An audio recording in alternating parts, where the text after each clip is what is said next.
함께 기도하심으로 보게 기도하시다 합시다. 같이 하겠습니다. 하나님, 오늘도 주께서 우리에게 귀한 말씀으로 우리를 인도하시고 하나님 말씀으로 우리를 깨닫게 하시며 또한 진리를 통하여서 우리 안에 주신 자유함들이 무엇인지에 대하여 또한 우리에게 주신 그 자유가 율법으로부터 율법과의 어떤 관계 속에 있는지에 대하여 말씀을 통하여 살펴보려 합니다. 주께서 지혜의 마음을 우리 마음에 주시기 소망하며 감사드리며 예수님 이름으로 기도합니다. 아멘. 오늘 우리가 살펴볼 로마서의 말씀은 로마서 5장 20절과 21절 말씀입니다. 이 말씀을 통해서 율법이 들어온 이유에 대하여 말씀을 좀 전하려 합니다. 이 말씀 속에서 우리가 살펴볼 로마서 5장 20절과 21절의 말씀 속에서 바울은 율법에 대하여 설명하고 있는데 하나님께서 율법을 주신 목적과 율법의 기능이 무엇인가 하는 것에 대하여 말씀을 전하고 있습니다. 바울이 율법에 대하여 말씀하고 있는 이유에 대하여 먼저 생각해 보는 것이 필요한 이유는 첫째로 당시 유대인들의 경우에 의롭게 되는 것이 율법이 아닌 오직 믿음으로 되는 것이라면 율법은 왜 주어졌는가? 라는 질문에 대한 답을 하기 위함입니다. 도대체 율법이 왜 필요한 것이며 우리는 왜 율법을 지키고 있는가 하는 것과 하나님께서 율법을 주신 목적은 무엇인가 하는 것에 대하여 설명이 필요한 것입니다. 그렇지 않다면 율법을 주신 하나님에 대하여 의문이 발생할 뿐만 아니라 쓸모없는 것이 아닌가 라는 생각을 할 수 있기 때문에 그렇습니다. 둘째로는 율법을 받지 않고 예수를 믿게 되어 믿음으로 의롭게 된 자들의 경우 율법을 지키지 않아도 되는가 하는 것입니다. 또는 율법은 불필요한 것이 아닌가 하는 율법 무용론이나 또는 오늘날 몇몇 교회 지도자들이 주장하는 것처럼 율법 폐기론을 주장하는 어리석은 행위들을 할 수 있으며 그러한 가르침에 동조하는 이들 때문이라도 율법을 주신 목적에 대하여 바르게 이해하는 것이 반드시 필요한 것입니다. 그럼 이제 본문의 내용을 통해서 앞의 질문에 대한 바울의 가르침을 살펴보도록 하겠습니다.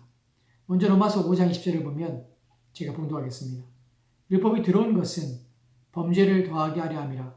그러나 죄가 더한 것에 은혜가 더욱 넘쳤나니. 아멘.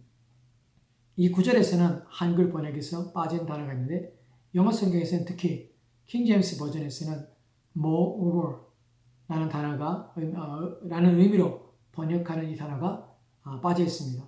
한글 성경에서 이 단어를 번역한다면 이렇게 되겠죠. 더구나 라는 의미가 됩니다. 즉 앞에서 있는 것에 더하여서 라는 의미로 바울은 앞절에 로마서 5장 18절 19절을 보면 이렇게 말씀하고 있습니다. 제가 봉독합니다. 그런즉 한 범죄로 많은 사람이 정죄에 이른 것 같이 한 의로운 행위로 말미암아 많은 사람이 의롭다 하심을 받아 생명에 이르렀느니라. 한 사람이 순종하지 아니하므로 많은 사람이 죄인된 것 같이 한 사람이 순종함으로 많은 사람이 의인이 되니라. 아멘. 이 말씀에서 바울은 한 범죄로 정죄에 이르렀고 한 사람의 순종하지 아니하므로 많은 사람이 죄인이 되었다고 합니다. 그러나 이것을 그치지 않고 더구나 또 다른 것이 있다는 것입니다. 다시 로마서 5장 20절을 보면 율법이 들어온 것은 범죄를 더하게 하려 함이라. 그러나 죄가 더한 것에 은혜가 더 넘쳤나니. 아멘. 이 구절에서 말하고자 하는 것이 바로 앞에서 말한 한 범죄로 많은 사람이 정죄에 이르렀고 한 사람이 순종하지 않으므로 많은 사람이 죄인이 되었다는 것인데 그런 율법은 무엇인가 하는 것입니다.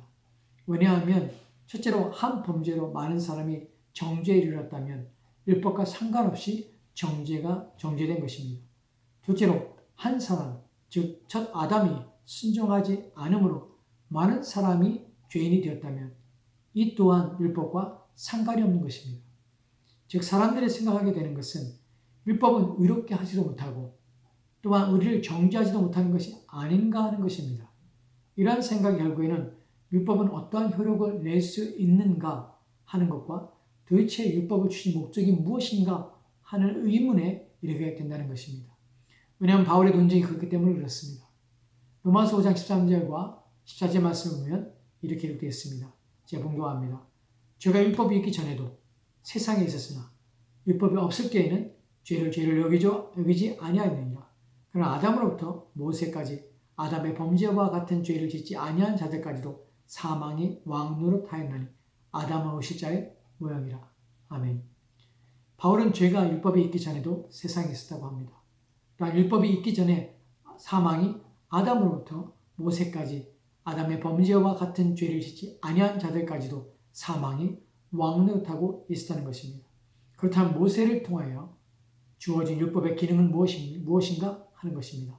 이미 율법 이전에 죄가 있었고 사망이 있었는데 왜 율법이 그 위에 주어지게 되었는가 하는 것입니다. 이에 대하여 로마서 5장 20절에서 바울이 이렇게 말하는 것을 보게 되는데 로마서 5장 20절 말씀 제가 봉독합니다. 율법이 들어온 것은 범죄를 더하게 하려 함이라.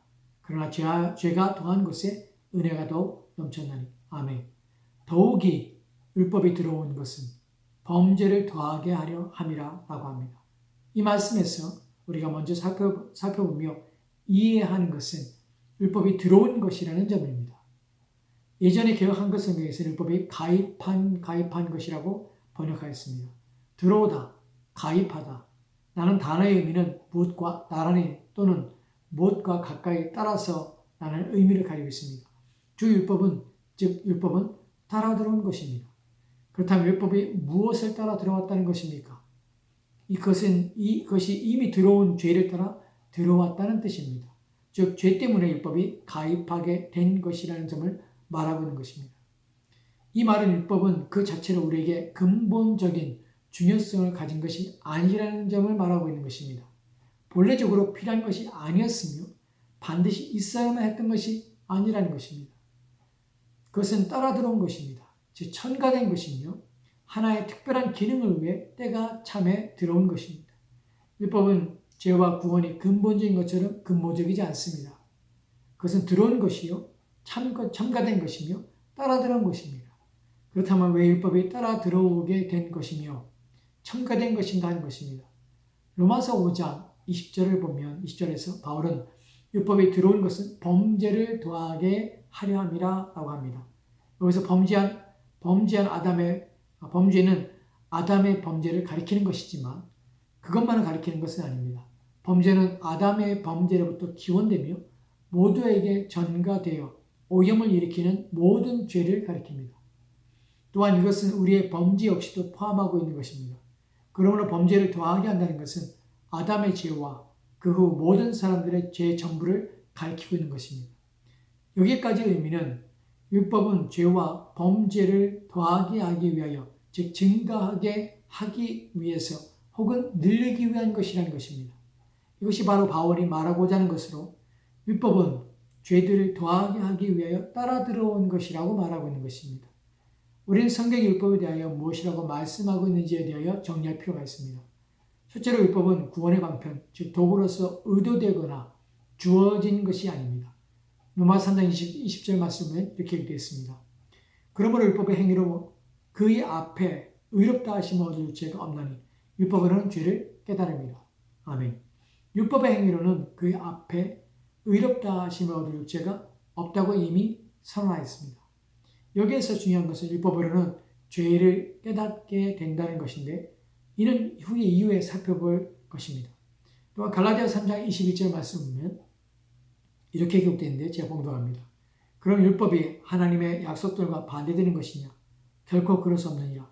만일 능히 살게 하는 율법을 주셨더라면 의가 반드시 율법으로 말미암았으리라. 아멘. 바울이 율법에 대하여 말하는 것을 보면 만일 능히 살게 하는 율법을 주셨더라면 의가 반드시 율법으로 말미암았을 것이라고 합니다. 무슨 말입니까? 율법은 능히 살게 하는 것이 아니라는 점입니다. 즉 율법으로는 구원을 얻지 못한다는 말입니다. 이제 우리가 생각하고 집중해야 하는 것은 율법이 따라 들어오는 것은 범죄를 더하게 하려 한다는 것, 즉 그렇다면 죄를 더하게 하기 위함이냐, 이것이 무슨 말인가 하는 것입니다. 율법이 하나님에 의해서 의도적으로 따라 들어온 것이라면 그것도 우리가 죄를 더 많이 짓게 하기 위해서 하나님에 의해서 고의로 들어온 것인가 라는 의미인가 하는 것입니다. 우리는 분명히 그럴 수 없다는 사실을 알고 있습니다. 왜냐하면 하나님은 죄를 미워하실 뿐만 아니라 죄를 멸하시기를 원하시며 죄인을 심판하시는 공의로우신 분이시라는 점입니다. 야고보서 1장 13절을 보면 이렇게 기록되는데 제가 봉독합니다. 사람이 시험을 받을 때에 내가 하나님께 시험을 받는다 하지 말지니 하나님은 악에게 시험을 받지도 아니하시고 친히 아무도 시험하지 아니하시니라. 아멘. 사람이 시험을 받을 때에 내가 하나님께 시험을 받는다, 즉 유혹을 받는다 하지 말라 합니다. 왜냐하면 하나님은 악에게 시험을 받지도 않으실 뿐만 아니라, 즉 하나님은 악에게 유혹되지 않을 뿐만 아니라 친히 아무도 유혹하여 죄에 빠지게 하지 않으시는 분이시기 때문입니다. 하나님은 절대로 우리들이 죄를 짓게 충동질할 어떤 것을 하지 않으실 뿐만 아니라 그러한 계획과 생각조차도 갖지 않으시는 분이십니다. 그렇다면 바울이 말하는 죄를 더하게 한다는 것은 본질적 의미는 무엇인가 하는 것입니다. 바울이 말하는 것을 살펴보면 율법이 실제로 주어지고 더해지게 된 것은 주 세 가지 방식으로 죄를 증가할 목적으로 주어졌다는 것을 말하고자 합니다. 첫째로 율법은 우리의 죄에 대한 지식을 증가시키기 위하여 주어진 것입니다. 앞서 살펴본 로마 3장 20절 말씀을 다시 보면 그러므로 율법의 행위로 그의 앞에 의롭다 하심을 얻을 죄가 없나니 율법으로는 죄를 깨달음이라. 아멘. 율법으로는 죄를 깨달음이라 하는 것이 바로 이것입니다. 또한 로마서 7장 7절 말씀을 보면 이렇게 기록되는데 제가 봉독합니다. 그런지 우리가 무슨 말을 하리요? 율법이 죄냐? 그럴 수 없느니라. 율법으로 말미암지 않고는 내가 죄를 알지 못하였으니 곧 율법이 탐내지 말라 하지 아니하였더라면 내가 탐심을 알지 못하였으리라. 아멘. 바울은 율법이 죄냐? 그럴 수 없다고 합니다. 그러면서 그는 율법으로 말미암지 않고는 내가 죄를 알지 못하였다고 합니다. 왜냐하면 율법은 죄를 깨닫게 하기 때문입니다. 그래서 그는 율법이 탐내지 말라 하는 것을 탐심, 그것을 통하여서 탐심이 죄라는 것을 알지 못하였으며 탐심 또한 알지 못했다고 합니다. 그러나 율법이 탐내지 말라고 했기 때문에 이제 탐심이 죄라는 것을 알게 된 것입니다. 둘째로 나에 대한 죄를 규정하기 때문에 율법이 죄 지식을 증가시킨다는 것입니다. 율법은 죄 지식을 증가시킵니다. 사람들은 죄에 대한 지식 때문에 지식에 관하여서 무지합니다. 자신들이 죄를 짓고 있다는 것조차 알지 못한 상태에 있는 것입니다. 이유는 죄의 속임으로 인한 무지함 때문입니다. 또한 자기 자신의 잣대로 기준을 삼기 때문에 그렇습니다. 이러한 이유는 인간의 타락에 대해서 죄의 지배 아래 놓이게 되므로 죄에 대하여 의해서 죄의 기준이 자신의 양심이나 또는 자신의 생각이나 판단이 되는데 그렇기 때문에 자신의 양심에 가책이 되지 않는 비도덕적인 행위에 대하여서도 조금 더 죄책을 느끼지 않을 수 있으며 자신의 소견에 옳은 것을 의라고 하고 자신의 소견에 옳지 않은 것을 죄라고 여기며 정죄할 수 있는 것입니다. 죄에 대한 기준이 자신이기 때문에 그렇습니다. 이러한 인간의 죄에 대한 기준과 무지함의 기원에 대하여 창세기를 통하여서 우리가 알게 되는데 창세기 3장 22절 말씀은 이렇게 되었습니다. 여호와 하나님이 이르시되 보라 이 사람이 선악을 아는 일에 우리 중 하나같이 되었으니 그가 그의 손을 들어 생명나무 열매도 따먹고 영생할까 하노라 하시고 아멘. 하나님께서는 말씀하시기를 이 사람이 선악을 아는 일에 우리 중 하나같이 되었다고 합니다. 여기서 선악을 아는 일이란 인간이 선악을 분별할 수 있으며 구분할 수 있다는 말이 아닙니다. 선악은 누구만 아는가 하면 바로 우리 중 하나같이라는 표현 속에서 선악에 대해서는 하나님만이 그 판단과 판결의 기준과 잣대를 가지고 있는 것입니다. 그런데 이제 인간이 범죄함으로 그 기준과 잣대를 가지게 되었다는 것입니다. 선악을 알게 되었다는 말은 이제 인간이 하나님처럼 선악을 정하며 판단하게 되며 결정하는 상태가 되었다는 것으로 자기 스스로가 선하다, 악하다라고 판단하는 일을 하게 된 것입니다. 인간이 마치 하나님처럼 자신의 판단으로 선악을 판결하게 되므로 벌어지게 된 것은 악한 것도 자신의 기준에 의해서 선하다 하며 선한 것도 자신의 기준에 의해서 악하다 하게 된 것입니다. 셋째로, 그러나 율법은 그것 때문에 율법이 주어진 것입니다. 인간 자신의 기준이 선악의 기준이 아니라 이제 하나님의 법이 그 기준이 되고 판단의 근거가 된다는 것입니다. 율법은 이제 인간으로 하여금 자신들이 판단할 수 없는 존재이며 자신의 기준으로는 옳다 해도 옳지 않은 것임을 드러내게 되는 것입니다. 즉 죄를 죄되게 하며 죄를 드러내며 죄를 발가벗겨 내는 것입니다. 그러므로 죄가 더욱 드러나며 증가하게 되는 것입니다. 로마서 5장 13절 말씀을 보면 제가 봉독합니다. 죄가 율법이 있기 전에도 세상에 있었으나 율법이 없을 때에는 죄를 죄로 여기지 아니하니라. 아멘. 죄가 있기 전에 세상에 죄가 율법이 있기 전에도 세상에 있었습니다.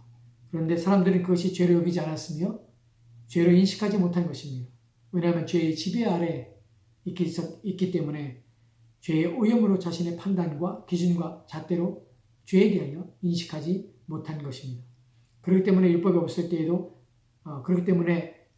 때에 인간들은 죄를 죄로 여기지 아니하였던 것입니다. 그러나 이제 율법이 들어옴으로 죄를 더하게 된 것입니다. 우리가 하나님의 법을 더 깊이 깨달아야 하는 이유가 여기에 있습니다. 우리의 죄를 드러내며 우리 안에 감춰진 악을 밝히 보이게 함으로써 우리로 죄와 싸우게 할 뿐만 아니라 죄를 끊어버리며 또한 죄를 미워하며 죄를 또한 싸우게 하기 때문이겠습니다. 죄를 보지 못하고 알지 못하면 싸울 수 없으며 대적할 수 없기 때문에 죄에 대하여 지게 되는 것입니다. 거룩에 대한 이룰 수가 없게 되는 것입니다. 그렇기 때문에 하나님의 법을 더욱 깊이 깨닫고 마음에 두고 새겨 자신의 내면을 하나님의 법으로 검사하고 조사하여 정결하고 깨끗하게 하는 일을 지속적으로 해야 할 책무가 우리에게 있음을 잊지 말도록 합시다. 기도하겠습니다. 하나님으로 우리가 율법에 대하여 율법에 주신 목적과 이유에 대하여 살펴봤습니다. 사람들이 율법에 대하여 자세히 알지 못한 말미암아 율법을 왜 주셨는가? 죄가 있을 때에도 율법은 없었으며 또한 율법이 있기 전에 죄가 있었음을 우리가 압니다. 그럼에도 불구하고 율법이 필요한 이유는 율법 말미암아서 죄에 대한 지식, 우리가 죄인임을 죄인을 깨닫게 하며 우리 안에 숨겨진 죄가 드러나게 함으로 말미암아 우리의 죄를 심히 죄되게 하여 우리로 하여금 하나님 앞에 굴복하며 복종할 뿐만 아니라 그리스도 예수께서 우리의 구속주요 또한 우리를 구원할 유일한 분이심을 우리가 알게 하고 또한 깨닫게 하시기 위하여 율법 우리 가운데 주심으로 우리 안에 무엇이 있는지 우리 안에 감춰진 것이 무엇인지 우리가 어떠한 존재인지를 밝히 드러나게 하시면 하여 감사드립니다. 하나님의 법을 더 깊이 깨달은 말미암아 우리는 더욱 낮아지고 그리스도는 우리 안에서 더욱 높아지게 하여 주시옵소서. 주께서 우리를 도와주시기 원하며 감사드리며 살아계신 예수 그리스도로 기도합니다. 아멘.